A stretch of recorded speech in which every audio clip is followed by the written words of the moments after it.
വഖഫും മുനമ്പവും കേരളത്തിൽ നിന്ന് കത്തുകയാണ്. കേരളത്തിലെ രണ്ട് പ്രധാനപ്പെട്ട സമുദായങ്ങൾ, കേരളത്തിലെ മുസ്ലിം സമുദായം, കേരളത്തിലെ ക്രൈസ്തവ സമുദായം, പലപ്പോഴും മാറി മറിഞ്ഞു വന്ന സർക്കാരുകളെ സ്വാധീനിക്കാനും സർക്കാരുകളെ അധികാരത്തിലെത്താനും ഏതു സന്ദർഭത്തിലും വോട്ട് പരസ്പരം മാറ്റി ചെയ്യും എന്ന പ്രതീതി കേരളത്തിൽ നിലനിന്നു പോരുന്ന കേരളത്തിലെ ന്യൂനപക്ഷങ്ങളെ തലങ്ങും വിലങ്ങും കൈയും കാലുകളും പിടിച്ചു വലിക്കുകയാണ് കേരളത്തിലെ മുന്നണികൾ. നേരത്തെ ഇടതുപക്ഷവും ഐക്യ ജനാധിപത്യ മുന്നണിയും തമ്മിലായിരുന്നു ഈ മത്സരമെങ്കിൽ ഈ മത്സരത്തിലേക്ക് മൂന്നാമത്തെ ഒരു കക്ഷി കൂടി അതിശക്തമായി കടന്നു വന്നിരിക്കുന്നു, രാജീവ് ചന്ദ്രശേഖരന്റെ നേതൃത്വത്തിലുള്ള NDA. ഇപ്പോൾ മുനമ്പം വിഷയവും വഖഫ് വിഷയവും ഇന്ത്യൻ പാർലമെന്റിൽ കഴിഞ്ഞ 2 ദിവസമായി തുടർച്ചയായ ചർച്ചയ്ക്ക് വിധേയമായി.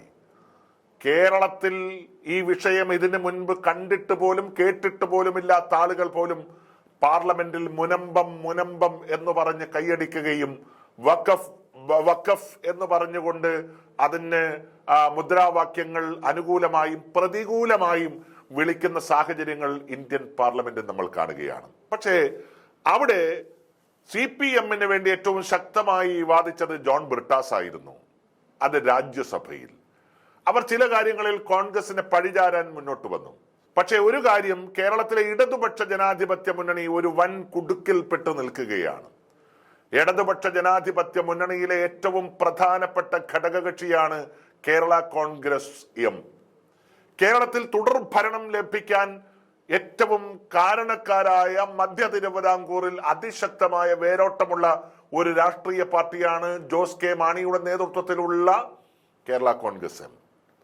ആ കേരള കോൺഗ്രസ് എമ്മിന്റെ നേതാവ് ജോസ് കെ മാണി ഒരു പ്രസ്താവന നടത്തിയിരിക്കുന്നു. ഈ വഖഫ് ഭേദഗതി ബില്ലിൽ ചില കാര്യങ്ങളോട് അനുകൂലമായ സമീപനം തനിക്കും തന്റെ പാർട്ടിക്കുമുണ്ട് എന്ന്. ആരാ പറയുന്നത്? കേരള കോൺഗ്രസിന്റെ നേതാവ് ജോസ് കെ മാണി. അദ്ദേഹത്തിന്റെ പ്രതിനിധിയാണ് ശ്രീ റോഷി അഗസ്റ്റിൻ. അദ്ദേഹം പിണറായി സർക്കാരിലെ ജലസേചന വകുപ്പ് മന്ത്രിയാണ്.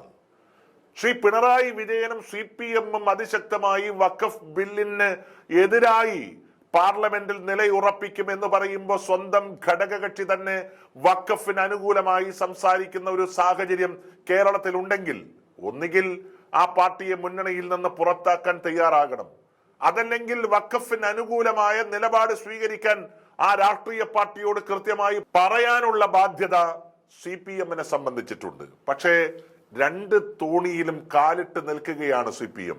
ഒരു ഭാഗത്ത് കേരളത്തിലെ ന്യൂനപക്ഷ വിഭാഗത്തിൽപ്പെട്ട വിശിഷ്യ കേരളത്തിലെ മുസ്ലിം സമുദായത്തെ കൂടെ നിർത്താനുള്ള വാചാടോപം നടത്തുന്നു CPM.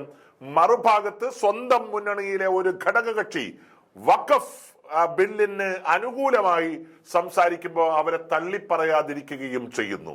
ഇങ്ങനെ ഒരു ഇരട്ടത്താപ്പിലൂടെ കേരളത്തിലെ ഇടതുപക്ഷ ജനാധിപത്യ മുന്നണി വിശിഷ്യ CPM പോകുന്ന ഒരു പ്രധാനപ്പെട്ട ഘട്ടത്തിലാണ് മുനമ്പത്ത് BJP നേതാക്കന്മാർ എത്തിയിരിക്കുന്നത്.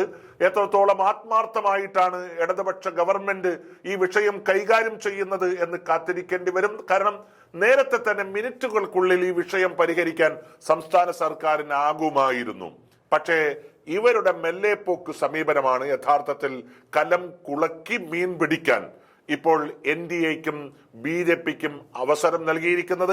ഇപ്പോഴെങ്കിലും ഉണർന്ന് പ്രവർത്തിക്കാനുള്ള ഉത്തരവാദിത്വം പിണറായി സർക്കാർ കാണിക്കാതെ പോയാൽ അത് കേരളത്തിൽ ഭാരതീയ ജനതാ പാർട്ടിക്ക് വളക്കൂറുള്ള ഒരു മണ്ണാക്കി ഉഴുതുമാറ്റി നൽകുന്ന ഉത്തരവാദിത്വം ഒരുപക്ഷെ നാളെ CPM-ന് ഏറ്റെടുക്കേണ്ടി വരും.